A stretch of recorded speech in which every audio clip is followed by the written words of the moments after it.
Tudo bem aí? Vamos lá então, né?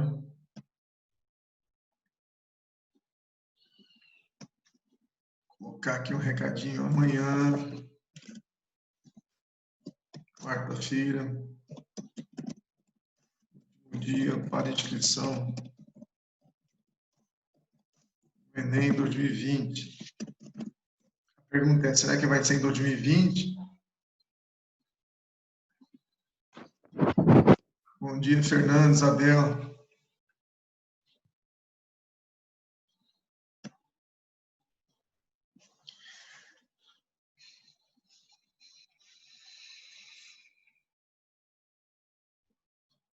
Vamos lá.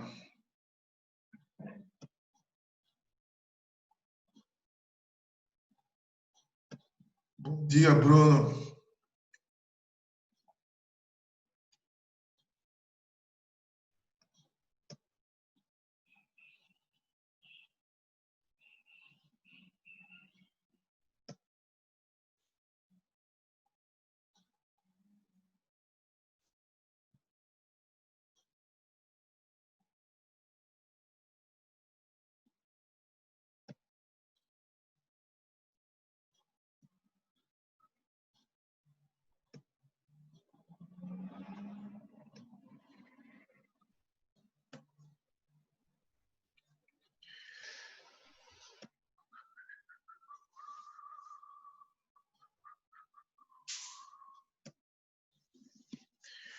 Muito bem. Bom dia a todos que conseguiram acordar mais cedo aí.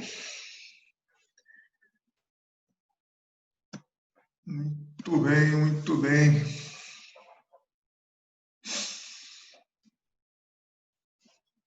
Vamos lá. Vocês estão vendo essa imagem na tela? Confirma aí, sim ou não?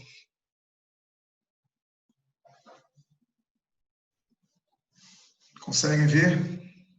Acorda aí, gente. Tá aparecendo aqui para mim. Beleza. Paramos aqui, certo?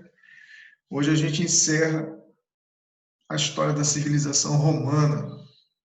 A civilização que começou há 8 séculos antes de Cristo, em uma cidadezinha, né? Um clã, uma pequena aldeia às margens do rio Tibre, na região do Lácio, onde hoje é a cidade, ou a região de Lásio, a cidade de Lásio. A partir desse movimento, ela vai ficando forte e poderosa e se torna essa grande cidade que abriga hoje o menor país do mundo, que é o Vaticano, certo? Então, nós vamos começar aqui a falar sobre a última fase do Império, né? A última história de Roma, dividida em 3 partes, lembra? Primeiro foram os monarcas estrangeiros que dominaram a região, que dominaram principalmente onde está Roma, essas pequenas aldeias. E depois nós estudamos a chamada República, quando os romanos conseguiram se libertar do seu último rei estrangeiro que dominava a cidade, aquele rei chamado Tarquínio Soberbo, etrusco, né? Eles vão assassinar aquele dominador e vai começar uma nova história no mundo romano, que era um governo sem um rei, um ditador. E isso, então, vai ser chamado de a coisa feita pelo povo, ou república. E durante todo o período republicano, nós estudamos a evolução, a formação do Senado, a formação da chamada Câmara do Povo, ou Assembleia Plebeia, que tinha o seu presidente ou tribuno da plebe. Nós estudamos que eles também tiveram seus problemas políticos internos, aquelas revoltas sociais entre o próprio povo e quem estava no poder. Você estudou isso com as chamadas reformas que foram feitas pelos 2 presidentes da Assembleia do Povo, os irmãos Graco, certo? Uma tentativa de ganhar aquilo que é chamado de mais direitos sociais. Estudamos também na fase da República que eles conseguiram fazer a expansão territorial, porque eles estavam sem mão de obra escrava. Então, a necessidade era conseguir mais escravo e mais comércio, e mais poder. Então, eles começam a fazer a dominação de toda a região territorial onde ficava Roma. Eles vão dominando os outros povos, latinos, sabinos, etruscos, vão subindo, tomando toda a Península Itálica. E aí como é uma região pequena, né? Naquele período, né? Poucos povos, o que eles fazem? Eles vão em direção ao mar e começam a lutar contra o povo cartaginês, que dominava o comércio e as ilhas da Sardenha, certo? Eles derrotam esse povo nas chamadas guerras púnicas. E então eles começam a dominar outras regiões, por exemplo, a própria África. Eles avançam para a região onde hoje é a Turquia, né? A Península Arábica, vão subindo toda a Europa, vão chegando lá na Grã-Bretanha, vão estendendo o seu poder pela região bem extrema, na Península mais distante, de frente para o Oceano Atlântico, a chamada Península, a Península Ibérica. O mundo se torna romano, forte e poderoso, e eles adotam agora um novo sistema de política, que é a escravização dos povos dominados. Beleza? Eles vão trazer os escravos para serem, inclusive, seus próprios professores. Eles vão trazer os matemáticos da velha Turquia, os filósofos da Grécia e assim por diante. Então, um povo fica forte e poderoso e a riqueza chega, Roma se torna muito poderosa. É nesse período, então, que nós temos aí a formação do mundo, do grande poder romano. E assim nós temos esse avanço. Evidentemente que eles também vão ter brigas internas. Uma das brigas que nós estudamos vai ser a grande quantidade de escravos que atrapalhava aquilo que era chamado de mão de obra trabalhadora, os plebeus. E aí nós vamos ter novas revoltas sociais, certo? Para isso, o governo ele vai fazer algumas políticas, nós vamos ver agora. Né? Vocês já viram algumas, vão ver outras aqui. Nós teremos aqui disputas entre alguns governantes e, para acabar com esse tumulto, eles criam o chamado tribuno da plebe. Depois eles criam os chamados ditadores, Mário, Sila, e depois um outro grupo de pessoas chamado de triunviratos. Nós temos 2 triunviratos, o primeiro e o segundo. O primeiro é marcado pela tentativa de Júlio César de dominar tudo. Ele domina os triunviratos, os outros 2, e depois ele tenta dominar a representação política, que é o chamado Senado. O Senado consegue matar Júlio César e ver o mundo romano em caos. O que eles fazem? No meio, outro triunvirato, onde nós temos Lépido, esse aqui, ó, Caio Otávio e Marco Antônio, que também vão disputar o poder entre eles, e vai sobrar somente esse aqui, Caio Otávio. É aí que termina a República. O que acontece nesse período? Evidentemente que o Senado está preocupado. Eles sabem que Caio Otávio ele pode se tornar um ditador. E o que vai acontecer então?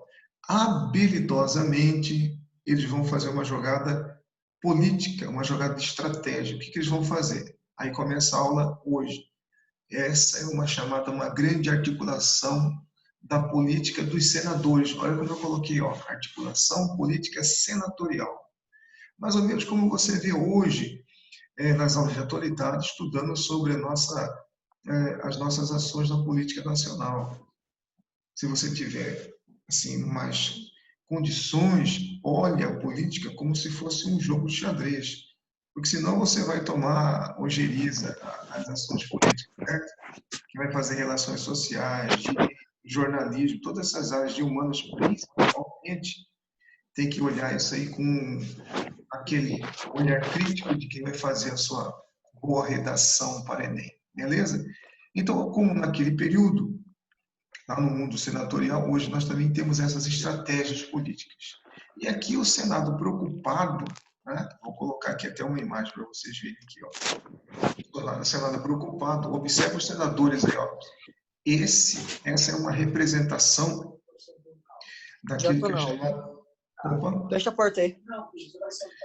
Essa aqui é uma representação Vai assistir a aula todo dia. Daquilo que nós chamamos de hoje o fórum.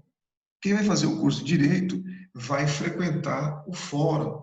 Ele vai fazer exatamente o que esse rapaz está fazendo aqui, esse senhor. Vamos pegar a imagem dele, tá vendo?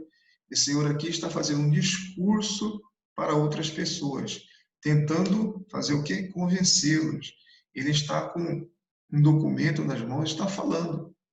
Observa a estátua desse cara aqui, tá vendo?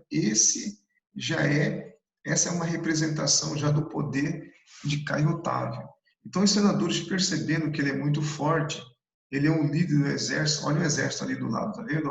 É uma representação militar, junto com as ações políticas aí, certo?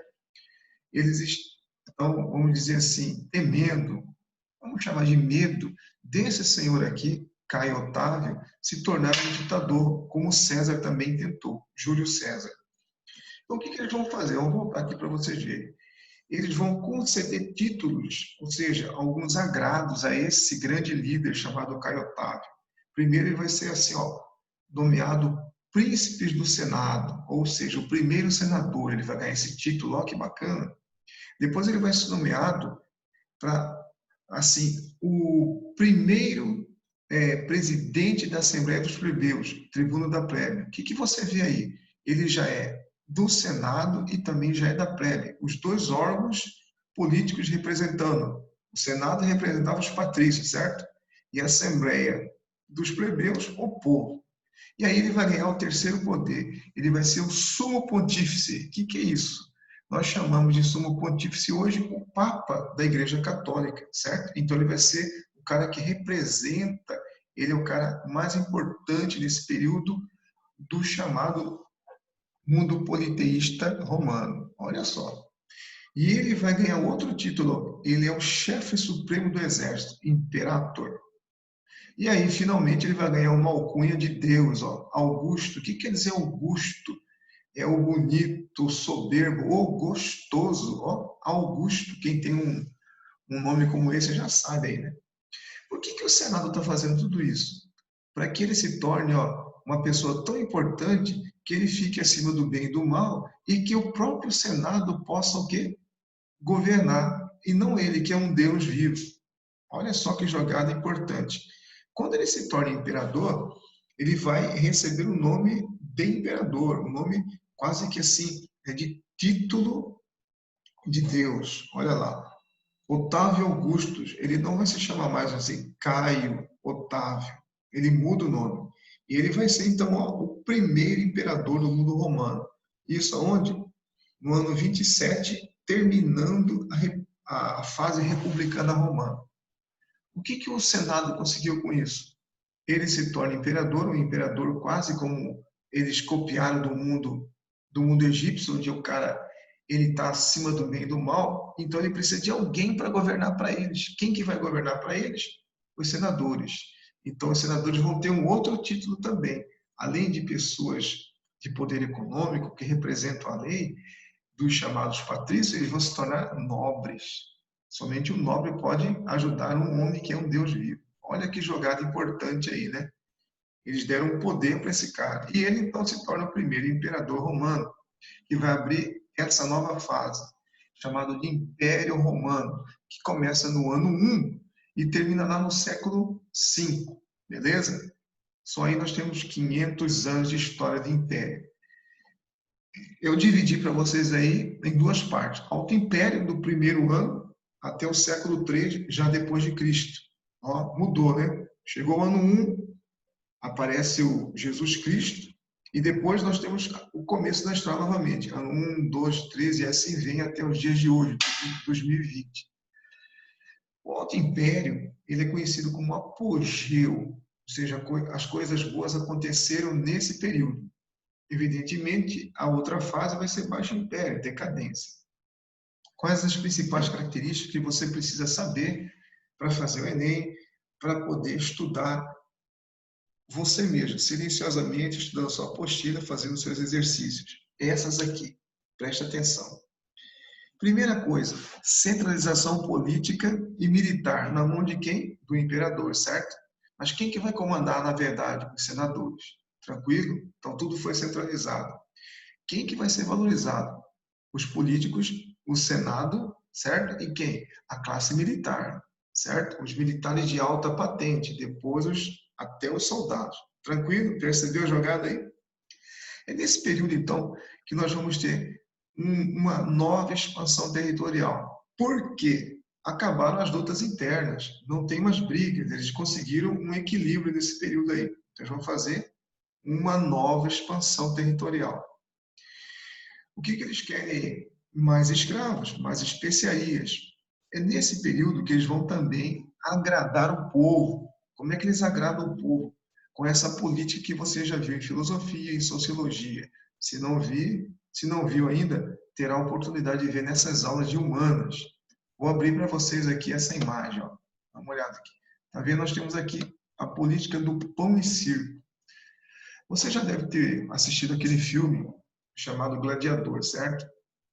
Aqui tem uma cena que eu coloquei para vocês, onde aquele general, né, ele luta, né, o apelido dele era espanhol, ele luta contra gladiadores e contra, inclusive, animais selvagens aí, certo? Essa outra cena aqui do lado é de uma pintura mais antiga. Dentro do Coliseu, as pessoas iam assistir o quê? Os entretenimentos. O que são entretenimentos? São algumas coisas que entretêm, que distraem a mente das pessoas. É como se fosse o desviar do olhar. É como se fosse você deixar de fazer algo muito importante e se distrair com coisas que sejam mais felizes. Não com as coisas da política, com as coisas da economia, com as coisas da nossa sociedade que importa. Vamos trazer para os dias de hoje.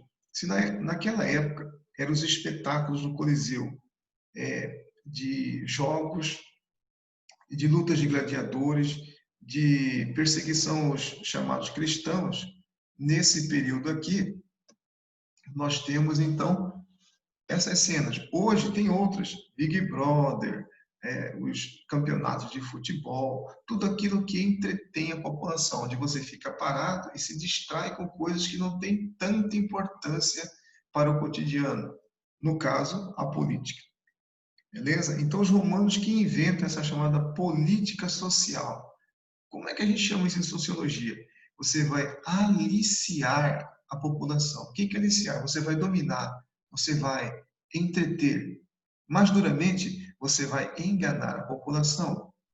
Você vai dar para ela algumas coisas que vão a distrair, como se ela estivesse sonolenta. Vão ver coisas que não têm tanta importância. Beleza? E o que seria a parte aí do pão? Nesse período, você viu aí que os romanos já recebiam, nessa fase, uma espécie de, vamos chamar assim, de Bolsa Família hoje, uma espécie de sacolão. Isso é importante para ajudar as pessoas mais humildes? É importante. Mas o que seria mais importante do que isso?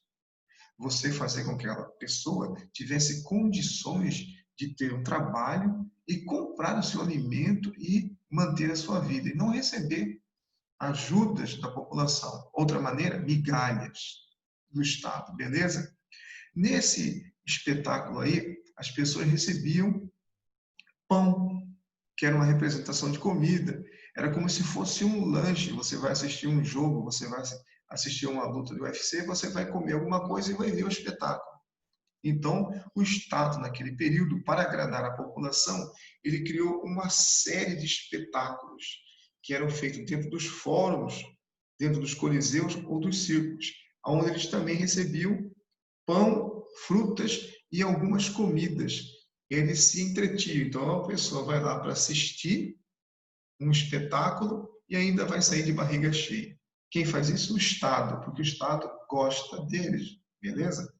Essa, então, é a política social que vai chegar até os dias de hoje, certo? E você acompanha isso nas aulas de sociologia, principalmente, e desenvolve isso na sua redação. Tranquilo? Então, essa é a política social do pão e circo.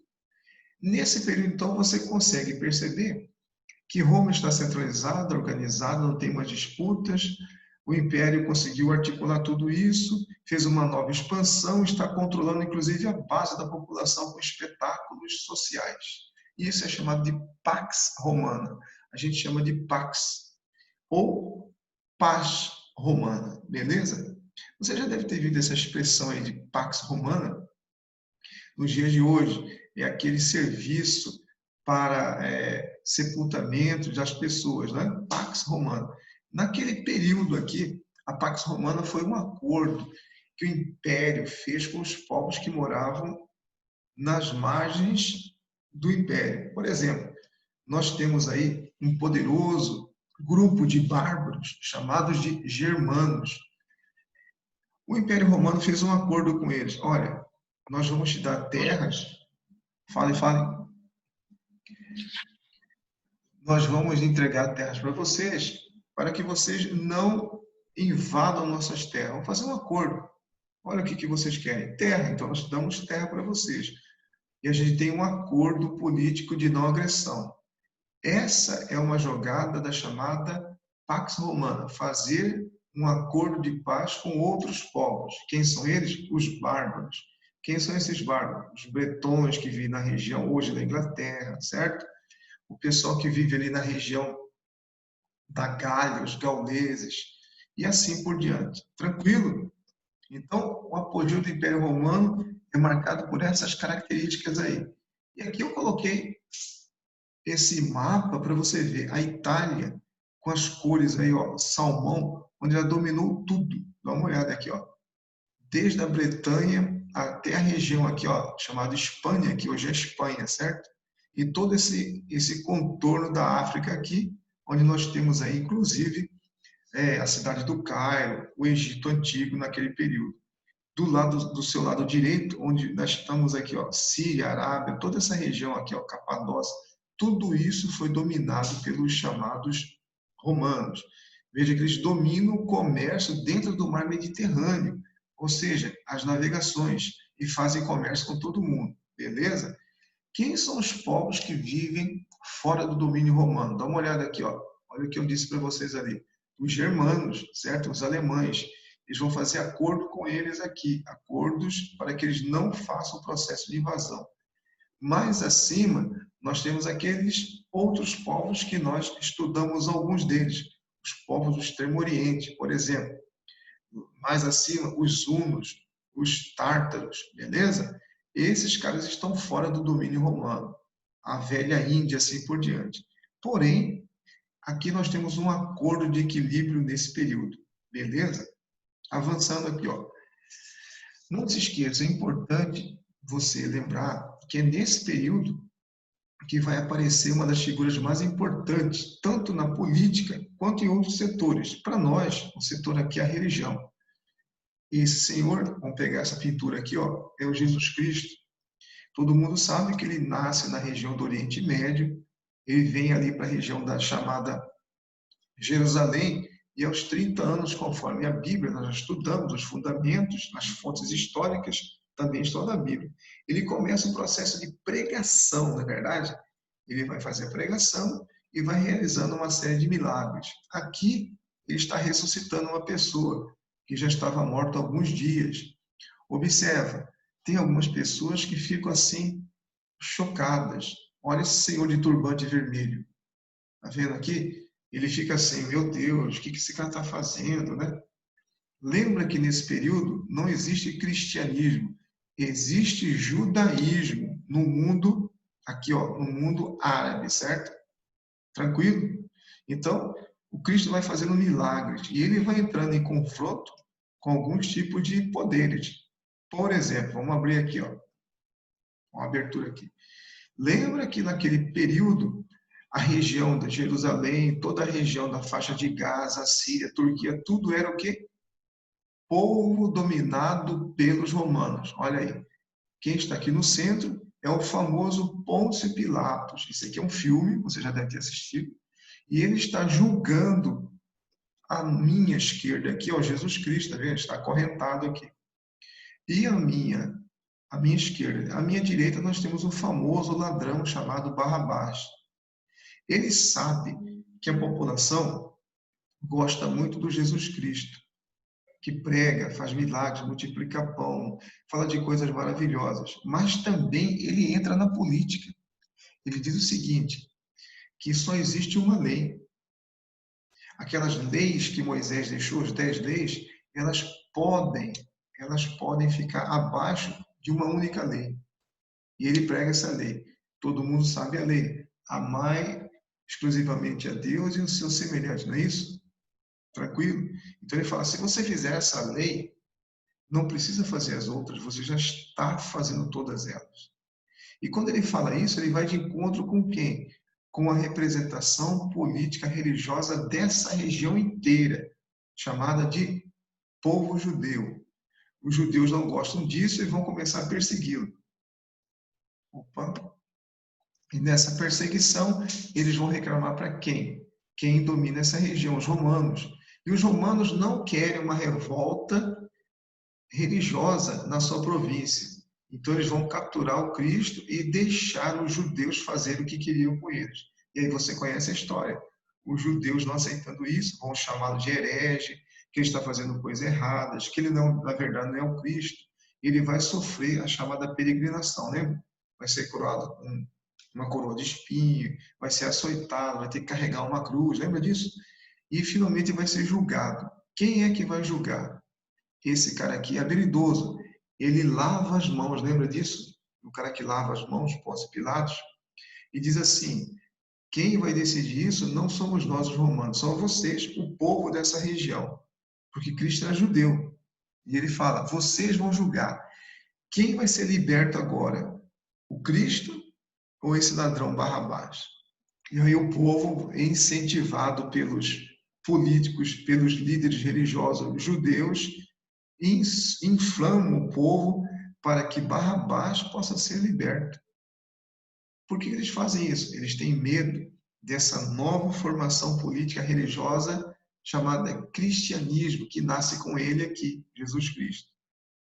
E eles acusam ele, se ele é filho de Deus mesmo, se ele é o Deus único, mais importante que o nosso, então que ele se livre, que ele saia andando, que ele não seja morto. E assim, Cristo, você sabe, né? Ele tem aquela missão religiosa dele de morrer pelo povo, né? E aí, então, ele vai ser crucificado e morto. Essa é a história resumida do cristianismo. Tranquilo? Dentro dessa história aqui, o que nós temos, então?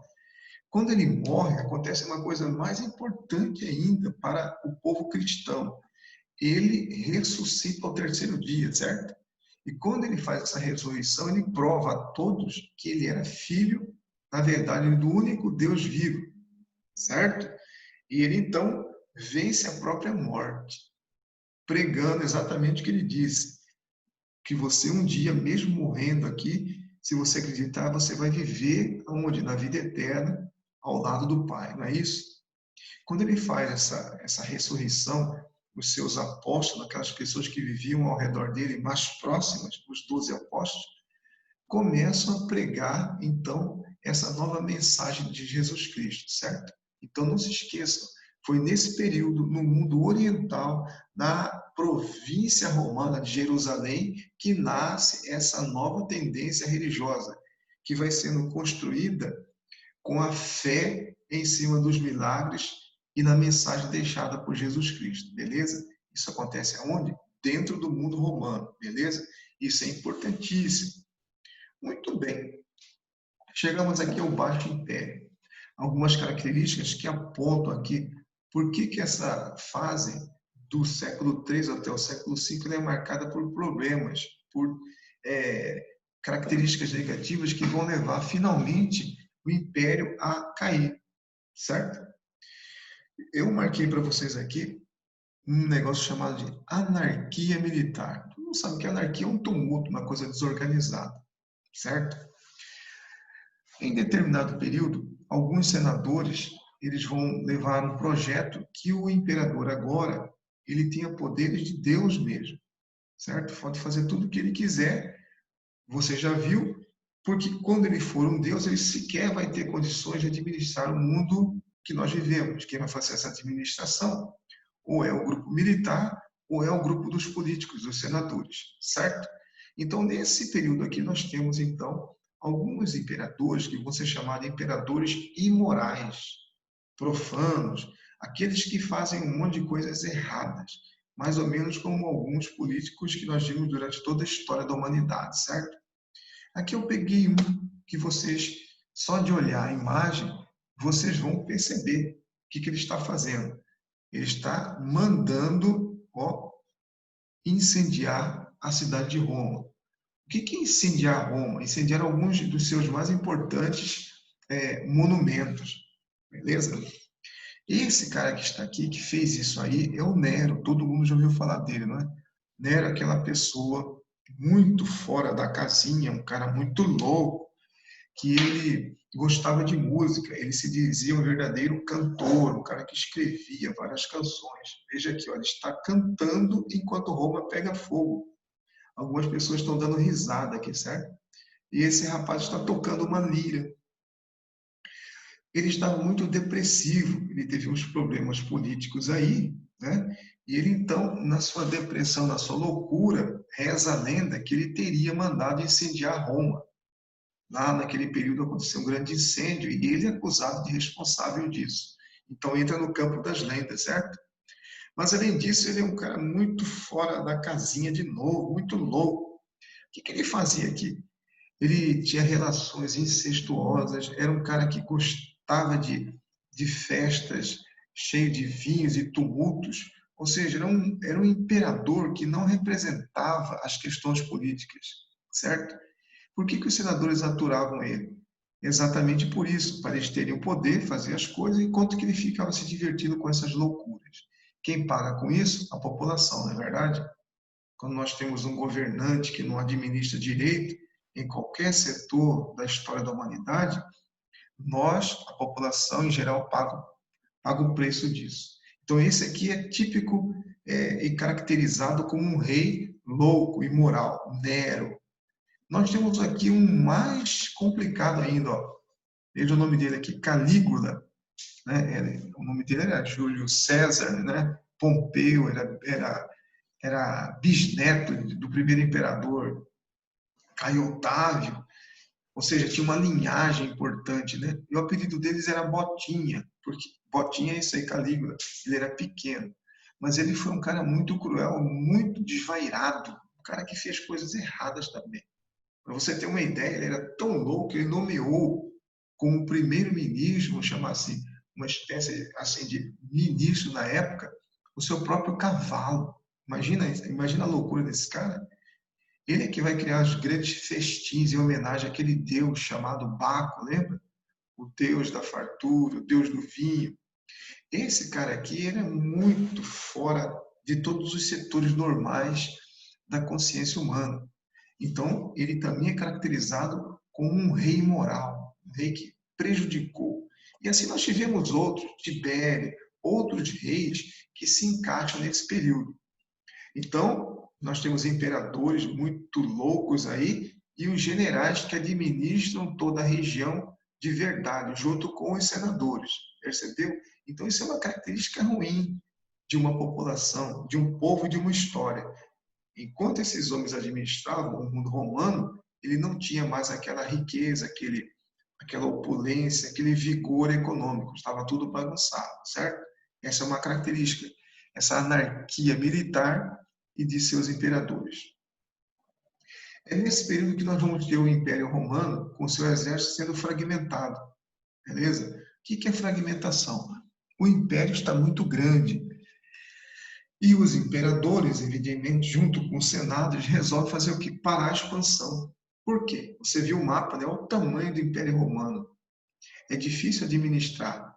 No meio dessa administração, nós temos aqui, ó, corrupção, assaltos, roubos. Então, é difícil fazer administração. Imagina, naquele período não existe sequer um sistema que nós temos hoje, desse contato aqui. Ó. Como que administrava isso aqui? Era bem complicado. Então, o Império decidiu parar a expansão e isso fez com que o próprio exército começasse a ficar fraco. Um império onde não existe uma guerra para ser feita, o exército perde o quê? Ele perde sua característica, não é verdade? Para que serve o exército em época de paz? Para fazer serviço militar, se preparar para a futura guerra, fazer serviços solidários e acabou. Certo? Manutenção, nenhuma guerra. Então, isso é enfraquecimento das forças militares. E principalmente de quem? Dos generais. Eles estão perdendo com isso. Beleza? Esse é o chamado fim da expansão territorial. Quem mais tem problemas com isso? É o próprio império, é o próprio povo romano, porque não tem mais agora o abastecimento de produtos. Os produtos deixam de chegar. E se eles deixam de chegar em grande quantidade, eles vão ficando mais caros. Você sabe disso, você estudou isso aí. Quanto mais produto tem no mercado, no mercado de consumo, mais barato ele fica. Quanto mais raro ele é, mais caro ele é, certo? Tranquilo? Então, nós temos desabastecimento de produtos aí. E também a falta do que de mão de obra escrava. Naquele período, vamos chamar assim, homem da alta classe, nós estudamos, patrício, ele tem assim seus 30, 40 escravos, certo? Se ele tem uma fazenda, ele tem mais escravos ainda. Esses 30, 40 escravos são apenas para o serviço particular da casa dele. Então, nós temos aí problemas. Com o fim da expansão territorial, o exército vai perdendo o prestígio que ele tinha político. Nós temos aqui pessoas que não vão receber mais o salário do império, certo? Ele não recebe mais o salário. Tudo vai começando a entrar numa crise nessa fase aí.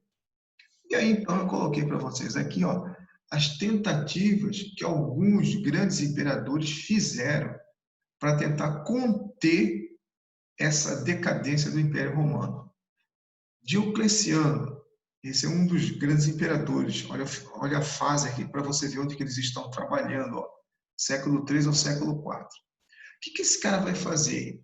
Ele vai estabelecer uma espécie de congelamento de preços, chamado Lei do Preço Máximo, conhecida como Lei do Máximo. Ou seja, vou pegar aqui, essa caneta aqui, ela não pode custar mais, por exemplo, eu colocar um denário, que era a moeda deles lá, não pode custar mais que isso. Está estabelecido por uma lei, certo? Então está aqui, ó. Por que ele faz isso? Que tem muita inflação. Então o governo baixou uma lei que os produtos agora têm um teto, ninguém pode passar disso aqui, ó. Mas se vender mais caro que isso, vai ser punido pelo governo, beleza? Diocleciano faz isso, não esquece, lei do preço máximo. Lei também chamado de edito, ou sem acento, edito.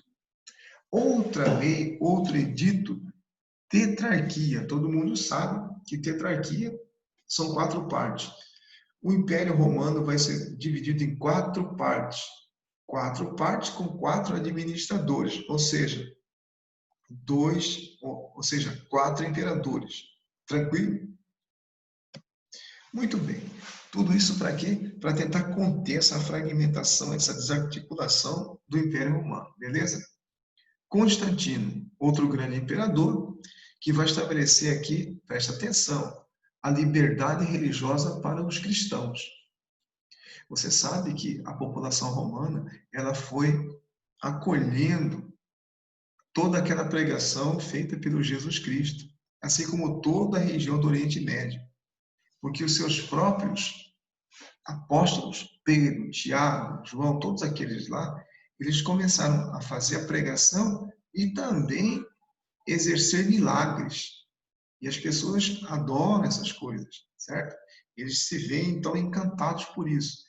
Como o povo romano, especificamente, é politeísta, eles também vão começar a cultuar o Deus, vamos chamar assim, o Deus chamado os novos judeus, o cristianismo. E o mundo romano vai tendo problemas com isso, certo? Constantino, que era um grande político, um grande imperador, ele percebeu aquilo ali e falou: se eu não posso me unir, se eu não posso com o meu inimigo, o que eu faço? Vou me unir a ele.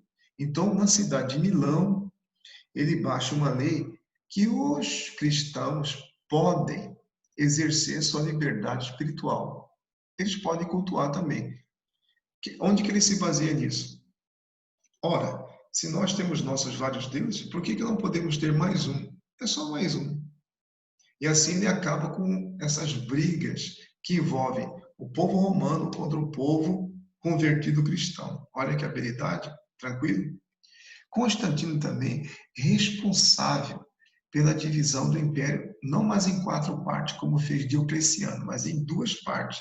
Ele divide o império em Império Romano do Oriente, aqui embaixo, ó, se você olhar aqui, e Império Romano do Ocidente. Por que ele faz isso? Ele sabe que a parte, a chamada parte europeia, ela está com muitos problemas. Enquanto que no mundo, lá no mundo chamado oriental, não tem problemas ainda. Então ele resolve construir uma nova capital, que ele vai chamar de Nova Roma, tranquilo? Que um dia vai receber o nome dele, Constantinopla, por causa dele, tranquilo? E assim ele resolve esses problemas aí. Ele cria aqui uma outra lei, chamada edito, lei, que é chamada do colonato. O que é isso aqui? Nós temos aqui, eu coloquei para vocês aí, ó, a falta de escravos, lembra? Não tem mais escravos chegando, não tem. Então ele vai fazer o seguinte, ele vai doar terras para as pessoas que precisavam, que são os plebeus. E esses plebeus vão trabalhar na terra e vão produzir para o próprio império. Ora, como é que eles vão fazer isso se eles não têm terra? Aqui, ele não vai fazer reforma agrária. Ele vai obrigar, presta atenção no que eu estou falando, ele vai obrigar que todos os grandes produtores de terra, que geralmente são quem? Os patrícios, comecem a fazer a divisão das suas terras para as pessoas que não têm terra.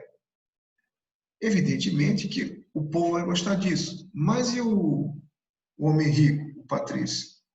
Ele vai falar assim, olha, esse cara vai trabalhar para você e ele vai ser o seu, presta atenção, não escravo, mas vai ser o seu servo. Ele vai fazer uma série de coisas para você e você vai fazer o quê? Você vai ter ele sob o seu controle político. Beleza? Então, ele vai ser o seu servo, o seu colono. Você vai dar um pedaço de terra para ele e ele vai trabalhar nas suas terras de graça. Tranquilo? Começa aquilo que nós chamamos de base para o feudalismo. Onde começa o feudalismo? Com o colonato. Tranquilo? Então, lei do colonato é doação de terras para o povo, onde ele vai se tornar não escravo, mas um servo. Um servo de quem? Do cara que tem terras, do patrício. Beleza? Tranquilo? Outro grande imperador, Teodósio. Teodósio aí, ele percebeu que ele precisava mudar a lei de Milão. Eu não escrevi aí, mas olha só, como que vai ser chamado essa nova lei estabelecida por Teodósio? Édito ou edito, lei de Tessalônica. O que é isso aí? Olha que habilidade que ele vai fazer. Ele percebeu que a grande maioria do povo romano, todos cultuavam muitos deuses, mas um Deus eles cultuavam mais, muito mais, que é o Deus cristão, é o Jesus Cristo, que prega que ele não é Deus, ele é apenas o Filho de Deus. Então, ele observa aquilo e sabe que ele precisa usar aquilo a seu favor. Então, ele faz uma reunião, presta atenção, junto com os senadores, com os cristãos, estabelece que, a partir daquele período da lei de Tessalônica, o Império Romano ia adotar, presta atenção, ele ia adotar o culto cristão como o culto do Estado romano. E aí você viu o que nasce nesse período? A Igreja Apostólica, lembra? Apóstolos, igreja é união, né? Agregar, egrégora. Igreja Apostólica Romana, lembra? Igreja Apostólica Católica Romana. Lembra? Ela nasce aí, nesse período, com a lei de Tessalônica. Tranquilo? Olha que habilidade. E ele, então, nesse período aqui, para evitar as invasões constantes, bárbaras, os problemas do mundo romano, ele transfere, presta atenção, ele transfere o poder político para uma outra região. Qual a região? Constantinopla, beleza? Então, essas são algumas tentativas importantes que caem em vestibular, principalmente em vestibulares pesados, que vocês têm que saber. Tem que saber. Esses editos, eles tentam evitar o fim do Império Romano. Tranquilo? Vamos avançar aqui. Perguntas aí? Enfraquecimento das fronteiras. Você viu o Império, eu coloquei a imagem aqui para vocês, do Império Romano, na cor salmão, e os imperadores sempre estavam tentando fazer o quê? Negociações com os povos que moram à margem do Império. Esses povos são chamados de bárbaros. Por que são chamados de bárbaros? Porque eles eram barbudos, porque eles eram cabeludos, porque eles eram selvagens, mas ainda mais porque eles não tinham a cultura romana. O que é a cultura romana? A cultura greco-romana, de saber ler, escrever, filosofar, poesia, arte, pintura. Eles não tinham. Os bárbaros eram mais toscos, certo? Eles eram mais duros. Então, o apelido deles, povo sem cultura, os bárbaros. Beleza? Discriminação é essa. Esses bárbaros estão sempre tentando invadir o Império. O Império está sempre negociando com eles, ou dá terras, ou paga alguma joia para eles, né? Paga alguns valores. Só que vai chegar um momento que os bárbaros percebem que o Império Romano está tendo problemas internos, escravismo, divisão em duas capitais, reis, imperadores imorais, corrupção. Então eles percebem isso, vão fazer o quê? Vão forçar a entrada. O que é forçar a entrada? É invadir a guerra, certo? Então nós temos aqui, nesse período, as invasões bárbaras são cada vez mais fortes. Os romanos não conseguem mais fazer isso aí, é conter essa invasão. Eu coloquei aqui para vocês uma outra imagem, dá uma olhada aqui. Ó. Essa aqui é um povo bárbaro, tá vendo? Esse aqui é um vestimento, é uma vestimenta dos soldados germânicos, a velha Germânia. Eles estão tentando invadir aqui, ó, as chamadas, a região do Império Romano, certo? Então, os germanos, eles conseguem sair e avançar em direção à dominação romana, beleza? Os germanos são um. Em outra fase, nós vamos ter esses aqui, tá vendo? Esses são os povos mongóis, tártaros. Tem dois grandes líderes que vocês conhecem, já ouviram falar, já assistiram o filme. Átila, lembra? Átila o Guerreiro. E Uno. Esses caras aqui, esse povo tártaro, mongol, eles estão invadindo a região. Como é que eles fazem isso? Eles descem nessas estepas tártaras e vão com as suas grandes quantidade de guerreiros, forçando os povos que estão aqui à frente. Beleza? E esses povos vão forçando os romanos. Então, nós temos uma série de guerras nesse período. Átila, você já deve ter ouvido falar, ele foi um dos maiores imperadores da Terra nesse período. Nós não estudamos, né? Infelizmente, o Enem não pega essas matérias aí. Japão, China antiga, isso aí não cai no Enem. Beleza? Isso aqui mude a nomenclatura, mude a razão do estudo, mas não cai. Então, esses caras aqui, eles ficam fora do nosso estudo, beleza? Então, esses são os povos que vão entrando e fragmentando o chamado Império Romano, que vai ver essa decadência e vai lá fugir. Quem que foge?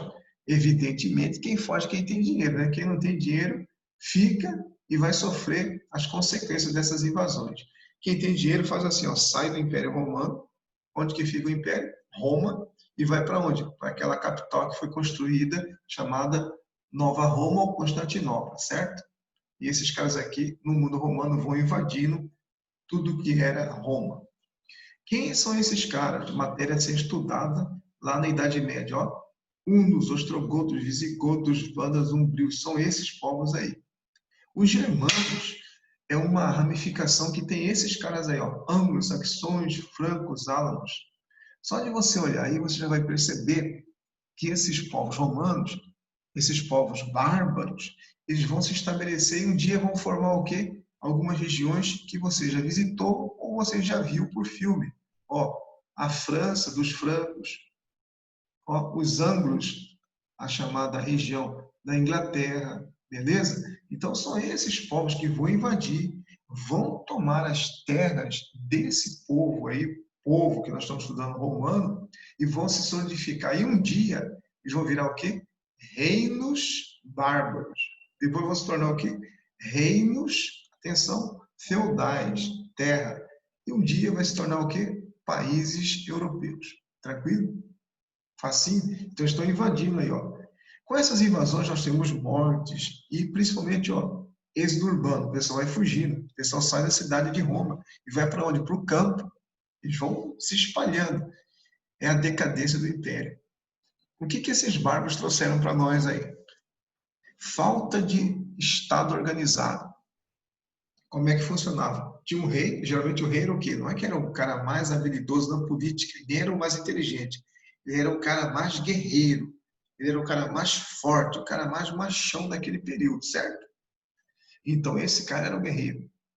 E ele fazia o que? Comandava isso, sem tratos políticos, beleza? Então, quando os bárbaros chegam, eles criam um Estado, vamos dizer, baseado no quê? Na força bruta, na lealdade, no poder do bigode, certo? E uma agricultura de subsistência. Você planta para comer, você planta para sustentar aquele povo. Ela não tem uma intenção de fazer comércio, beleza? Qual que é a relação social deles? Olha esse nome aqui, gente, atenção, comitatus. O que é isso? É uma relação entre o grande guerreiro com outro guerreiro, uma boa relação. Inclusive um grande guerreiro com seu servo. Uma coisa baseada na lealdade, nas relações de poder. Onde tem um cara que manda, suzerano, ou seja, o cara que manda, e um cara que obedece, um cara que é vassalo. Beleza? Onde é que a gente vai ver isso aí? Império. Onde é que a gente vai ver isso aí? Nas próximas aulas, chamado de Idade Média. Beleza? Então, esses povos estão chegando, invadindo essa região, estabelecendo uma nova forma de poder aí. Tranquilo? Facinho, né, gente? Finalmente, lembra do imperador Teodósio? Ele vai tomar uma decisão. Ele divide o império. Lembra que eu coloquei as tentativas de salvar o império? Teodósio vai dividir o império e vai levar todo mundo para onde? Para Nova Roma. Quem que vai para lá? Quem tem poder econômico. Beleza? Quem tem condições econômicas de fugir. Quem não tem condições, fica na velha Roma, ou foge para o campo, ou vai ter que enfrentar os novos invasores. Beleza? 395. E aí você estudou que o Império Romano do Oriente continua, nós vamos estudar essa matéria. O Império do Romano do Oriente vai ser chamado de Império Bizantino. Matéria a ser estudada. Tranquilo? Vamos avançar para cá. Invasões bárbaras. Dá uma olhada aqui, ó. Eu coloquei esse mapa, peguei na internet, evidentemente, onde os hunos, olha os hunos aqui, parte salmão lá em cima. Eles estão empurrando quem? Esses povos que estão mais perto da dominação romana. Qual que é a dominação romana? A parte amarela, certo? Dá uma olhada, Império Romano do Ocidente, beleza? Então os hunos, que são os tártaros, são os mongóis, que é Átila o guerreiro, eles estão empurrando esse pessoal aqui. Que quem empurrar? Estão fazendo guerra. E os ostrogodos, aqui, ó, álamos, suevos, burgúndios, francos, estão o quê? Invadindo as terras de quem? Do Império Romano do Ocidente, beleza? Olha as flechinhas verdes, eles vão fazendo o quê? Fixando. Onde que os anglos vão parar? Ali, ó, na região da Inglaterra, certo? Olha lá, anglos, saxões e os francos. E assim você vai vendo aí. Tranquilo? Olha a parte à sua direita, essa parte mais escura, uma cor mais roxa aí. Observe onde está Constantinopla. Olharam? Tem uma bolinha vermelha, está escrito Constantinopla, que é Nova Roma, Constantinopla, Capadócia e hoje Istambul, capital da Turquia. Tranquilo? Viram aí? É nessa região que vai ser criada essa nova capital. De onde que eles saíram? Olha, Península Itálica, onde está Roma. Eles vão sair daí e vão para onde? Para aquela região de lá. Beleza? Por que eles criaram uma capital em cima dessa região aí? Porque ela é boa para fazer comércio, gente. Olha só, ela vai receber o comércio de todos os povos que estão na região do Mar Negro, certo? Eles navegam e vão até lá. E também de todos os povos que estão no Mar Mediterrâneo. Eles navegam, entram e vão fazer comércio ali. Essa localização geográfica é importantíssima. Hoje, preste atenção, hoje, filosofia, sociologia, história, a gente tem uma visão que Constantinopla representa a Turquia. E a Turquia representa o quê? A divisão, à minha direita para cá, de todos os povos que moram nessa região da Península Arábica, nessa região da chamada Velha Ásia. Hoje, o povo islâmico. Tranquilo? À minha esquerda, de Constantinopla para lá, à minha esquerda estão todos os povos da onde? Da Europa, certo? E aí nós temos então essas divisões políticas aí, que foi estabelecida talvez pela habilidade dos romanos aí. Tranquilo? Agora, usa outra visão. Toda essa parte amarela vai ser o Império Romano do Ocidente, o mundo europeu. A parte à minha direita, essa parte mais roxa, vai ser todo o Império Romano do Oriente. Essa matéria nós vamos estudar, chamada de Império Bizantino. Tranquilo? Beleza? Aí tem uma linha tracejada que é o limite do povo do povo bárbaro para o povo oriental. E essa vermelha cortando é a divisão dos dois impérios romanos. Beleza? Assim, vou avançar aqui. Muito bem, eu fiz aqui para vocês um quadrinho bacana, ó, que apresenta todo o resuminho das causas que levaram à queda do Império Romano. Um mapa mental, uma estratégia. Presta atenção. O que levou à queda do Império Romano? O fim das conquistas que eles estavam fazendo. Ora, se eles não estão mais conquistando, não tem mais escravo. Olha a flechinha para baixo. Não tem mais escravo. Se não tem escravo, as pessoas vão sentir falta. Isso é crise econômica. Beleza? E aí tem flechinha para baixo. Ó. Dá uma lida aí. Ó. Com a falta de mão de obra escrava, os produtos ficaram mais caros, certo? Falei sobre isso aqui. Dificuldade em manter os funcionários públicos, a burocracia, o exército. Então, uma crise econômica. Uma crise econômica vai fazendo com que os produtos eles sofram uma majoração, eles aumentem, porque não tem. Não tem chegando, não tem produzindo, é uma crise. Aí tem uma setinha de mais lá em cima. Além disso, nós temos a questão religiosa. A religião se envolveu na política, na questão social do mundo romano. Eles tiveram que fazer o quê? 2 editos. Reconhecimento e depois aceitação. Edito de Milão e Edito de Tessalônica, onde o Império Romano consegue resolver isso aí. Ele reconhece a religião católica e depois ele transforma a própria religião católica na religião do Estado romano, certo? Mas eles não conseguem resolver as questões econômicas e nem as invasões bárbaras, certo? Problemas aí nesse período. Os bárbaros invadem porque querem mais terras, estão com o objetivo de saques e Roma vai entrando numa decadência. Quando o Império Romano é dividido, começa aquilo que é chamado de ruralização. Nós temos então a substituição do quê? Da mão de obra livre, do comércio, pelo colonato, ou seja, arrendamento, ou seja, é a servidão no campo. Beleza? O mundo deixa de ser econômico urbano e passa a ser mais rural, de subsistência. E nascem as vilas. O que são vilas? Aquelas pequenas regiões onde tem um colono. Então, essas são características que você viu, eu coloquei no resumo aqui, que levam à decadência do Império Romano.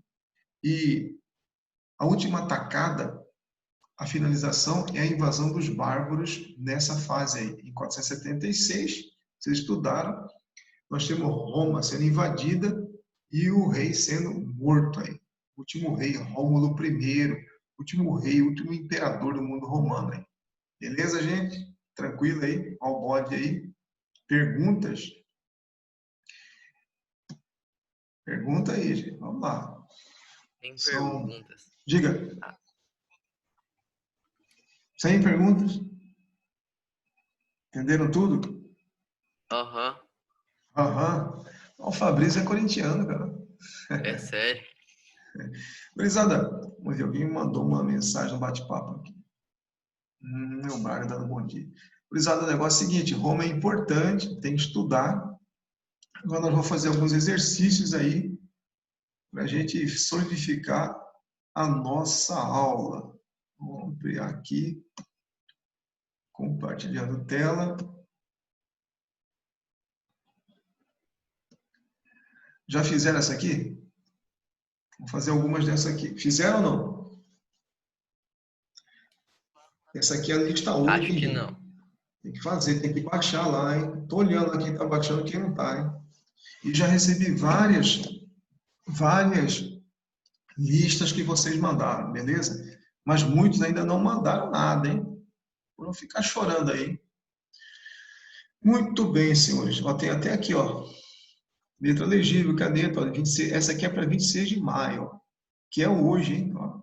Quem manda atrasado tem menos ponto, hein? Vamos fazer essa questão aqui, ó. Dá uma olhada aqui, nós temos a Itália, certo? Península Itálica e temos aqui o mar Mediterrâneo, essa cor mais escura. Vocês estão vendo a tela aí, né? Vocês estão vendo a tela? Tem aqui, então, o mar Mediterrâneo.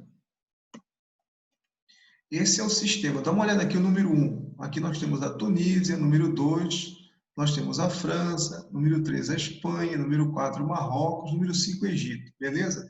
Ou seja, o mundo romano, ele domina, ou ele tem contato com todos esses outros povos aí, certo? fazendo exercícios aqui agora. E aqui tem uma charge, além do mapa, sempre vai ter uma charge, vai ter uma historinha em quadrinhos para você ver. Aqui tem uma mulher falando assim, quero isto, isso e isso. Ele está mostrando um mapa daquele mundo antigo. Aí o rapaz, que você pode perceber, um cara da nobreza, ó, o mundo, ele tem aquele cabelo diferente ali, né? Ele fala o que você quiser, querido. Ó, porque o mundo é dos romanos, certo? Quem é o rapaz? Ó, Cleópatra, beleza? Quem é o cara? Nós estudamos em aula aqui, é o Marco Antônio. Lembra? Ele era um dos caras do triunvirato, segundo triunvirato, lembra? Marco Antônio, Caio Otávio e Lépido. Ele era um desses. Quem é Cleópatra? Você já viu aquela mulher que era a rainha do Egito, lembra? Ela que tem uma aliança política com Marco Antônio. Muito bem. Feita a leitura do mapa e a interpretação desse quadrinho, tem a pergunta aqui, ó.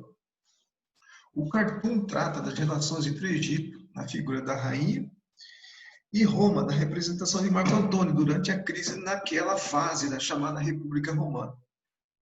Ao elaborar uma visão desses dois aí, o cartoon nos remete a um contexto, ou seja, você viu isso aí, você tem que lembrar que fase que é essa aí. Lembra? Eu falei para vocês aqui, ó, Marco Antônio está ligado ao quê? Ao processo chamado de Segundo Triunvirato. Tranquilo? Vamos ver. Primeira questão aqui, ó. O domínio de Cleópatra sobre os generais romanos, os quais lhe concediam primazia nas questões territoriais. É isso? Essa é a fase do contexto? Não, né? Não é. Não se trata disso. Está falando dela, não do Império Romano. Letra B. A postura autoritária de Cleópatra, considerando a ausência de legitimidade dos líderes. É isso? Também não, né, gente? Está falando sobre ela. Beleza? Letra C. Atuação de Cleo no Senado Romano, administrando suas disputas internas. Ela nunca esteve dentro do Senado Romano. Ela sequer tinha voz ativa aí. Eram apenas pessoas do mundo romano. Então, questão errada também. Letra D. O conhecimento militar de Cleópatra, rivalizando com a política expansionista romana. Também não, gente. Beleza? Ela não tem esse conhecimento militar. Na verdade, ela está pedindo algumas coisas para ela. Não, eu quero isso aqui, não que ela domine a área militar. Então, a resposta correta tem que ser a letra E. Dá uma olhada aqui, ó. A estratégia política de Cleópatra, objetivando a ampliação de seus territórios. Beleza? Então, ela fez uma aliança política com quem?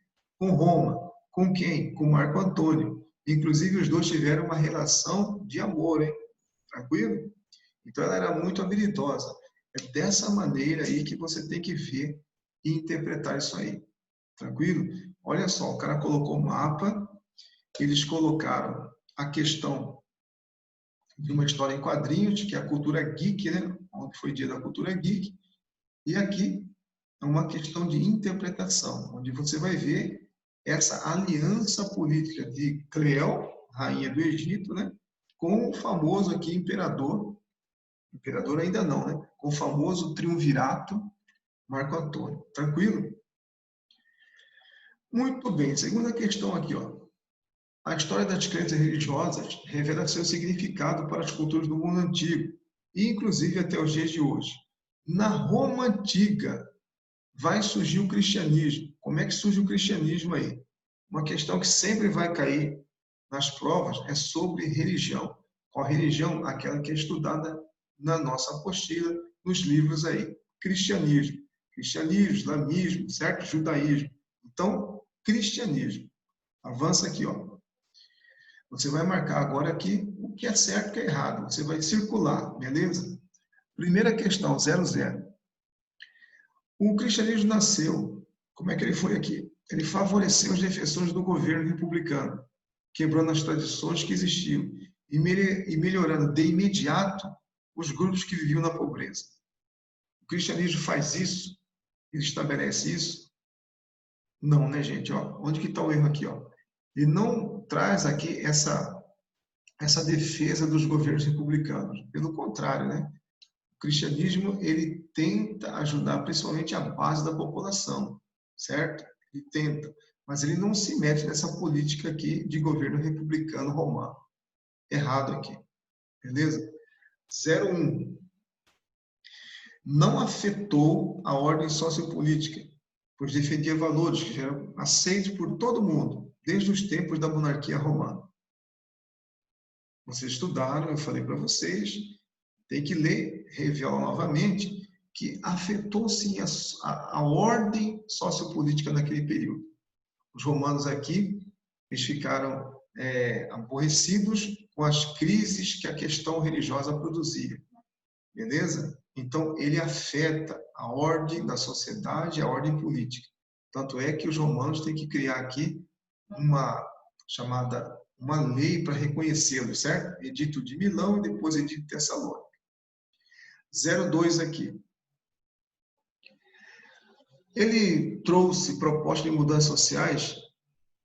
Trouxe, né? O que a fé cristã prega? Novos valores, lembra? Amar a Deus sobre todas as coisas e ao próximo como a ti mesmo. Então, ele traz esses valores sociais aqui, certo? Esse é um deles. E esses valores aí, eles vão mudando, eles condenaram essa situação de você ter escravos. Sim, essa questão está certa. Os romanos aí viram, o povo romano viu nascendo o cristianismo que trazia o quê? Novos valores sociais, né? Religiosos, amar a Deus, e inclusive eles eram contra a escravidão. Tranquilo? Então a 02 está correta. Terceira questão aqui, ó. Ele deu continuidade ao poder da religião oficial dos romanos,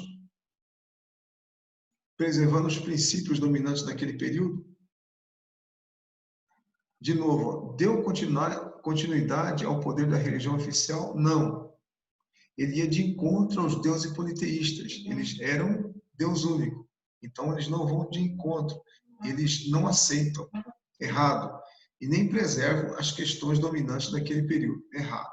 Beleza? 04.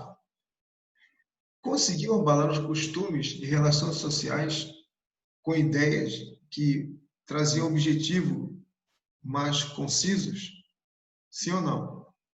Conseguiu abalar costumes e relações sociais com ideais que objetivavam a adesão dos chamados menos favorecidos? Sim, beleza? Eles abalaram os costumes politeístas, as relações sociais, diziam, olha, ninguém deve ser escravizado, certo? E eles, então, tinham como objetivo sempre agradar, tratar as pessoas na base da pirâmide, as pessoas mais humildes, beleza? Tranquilo aí? Facinho, né? Vamos fazer mais uma aqui, ó. Guerras púnicas estudadas por nós aqui nessa aula. As guerras púnicas foi um acontecimento de guerra entre quem? O povo romano e os cartagineses. Quem são os cartagineses? Nós estudamos o povo que morava ali na região litorânea da África, certo? E fazia relações comerciais ali com todos os povos do Mediterrâneo, beleza? Lembrando, vírgula, pois as ilhas ao sul da Itália estavam sob o controle do povo cartaginês. Bem, então vamos ver aqui, ó. As guerras púnicas entre romanos e cartagineses duraram de 264 a 146 a.C. Entre seus efeitos finais, podemos considerar que essas guerras, terceira questão, elas contiveram a expansão romana em direção ao mar Mediterrâneo? Não, né, gente? Elas não contiveram. Pelo contrário, os romanos venceram e fizeram a expansão. Letra A está errada. Tranquilo? Letra B. Essas guerras fortaleceram a presença romana no mar Mediterrâneo? Sim. Com o estabelecimento de novas terras conquistadas? Sim. Essa é a resposta correta. Os romanos conquistaram essa região, certo? E dominaram todo o mar Mediterrâneo. Como é que eles conseguiram fazer isso? Vencendo o povo cartaginês, beleza? Letra C. Vamos ver por que a letra C tem que estar errada. Eliminar os gastos militares do Império Romano? Não, as guerras não fizeram isso. Pelo contrário, toda guerra ela tem o quê? Uma grande quantidade de gastos econômicos. de perdas econômicas, de perda de vidas, certo? Questão errada. Letra D. Essas guerras permitiram a expansão comercial de Roma por toda a Península Itálica? Não. Permitiram a expansão do comércio romano por todo o mar Mediterrâneo, por todos os povos que moravam aí, certo? Errado. Letra E. Essas guerras reduziram consideravelmente o número de escravos no Império Romano? Não. Após a guerra é que o número de escravos vai aumentar, porque eles vão fazer o quê? Dominar a cidade de Cartago e depois dominar todas as outras regiões do mar Mediterrâneo. E, consequentemente, eles vão trazer o quê? Uma grande quantidade de escravos. Tranquilo? Beleza? Facinho, né? Lembra, tem que enviar até hoje essa nossa aulinha aqui. Vou fechar essa aqui também e vou fazer a chamada, hein? Vamos ver quem está acordado aí, gente. Gurizada, vamos responder a chamada aí. Deixa eu ver aqui, vamos abrir aqui. Ver quem está aí. Vou colocar aqui. Matheus está aí? Responde aí, Matheus. Vamos, rapaz.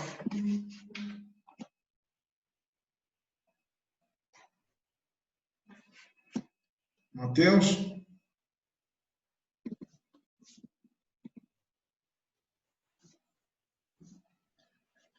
Fabrício?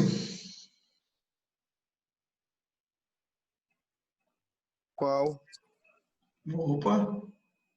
Bruna? Qual Fabrício, professor? Fabrício, Bruno.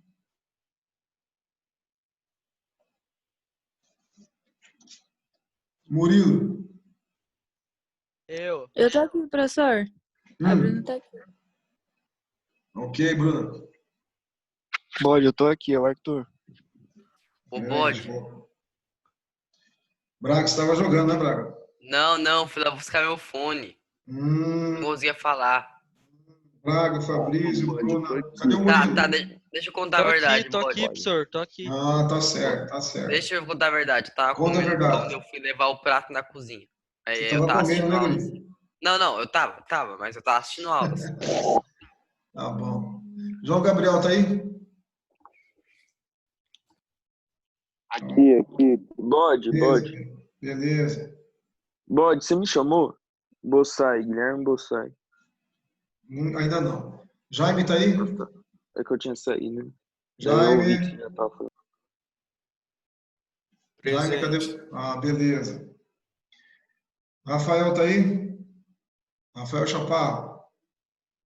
Opa, tô aqui. Beleza. Isabela. Isabela Vec tá aí? Aqui. Beleza. Isabela Risuto. Tô aqui. Bom dia, Isabela. Bom dia. Rapaz, isso aqui demora mais, hein? Fernando tá aí? Tô aqui.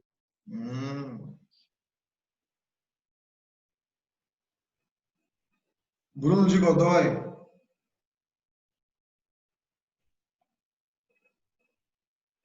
Bruno de Godoy. Responde, Guri.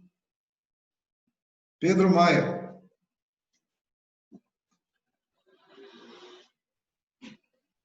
Pedro Maia. Vou colocar ausente aqui. Amanda. Tô aqui. Beleza. Luiz Rodolfo. Aqui. Beleza. Eduardo Eli. Oi, aqui. Oi, Eduardo. João Vitor Maia. João Vitor Maia. Gustavo Schmidt. Aqui. Arthur tá aí, né? Maria Eduarda. Maria. Fabrício Rezende. Opa, professor. E aí, Fabrício? Ana, Oi, tô aqui. Celciliana. Cadê? Guilherme. Oi. Vou chamar de novo aqui, senão vai ficar com ausência e passar lá para o Rodrigo, hein? Bruno de Godoy, tá aí? Não, né? Pedro Maia. João Vitor Maia. Maria Eduarda. Celciliana. Não?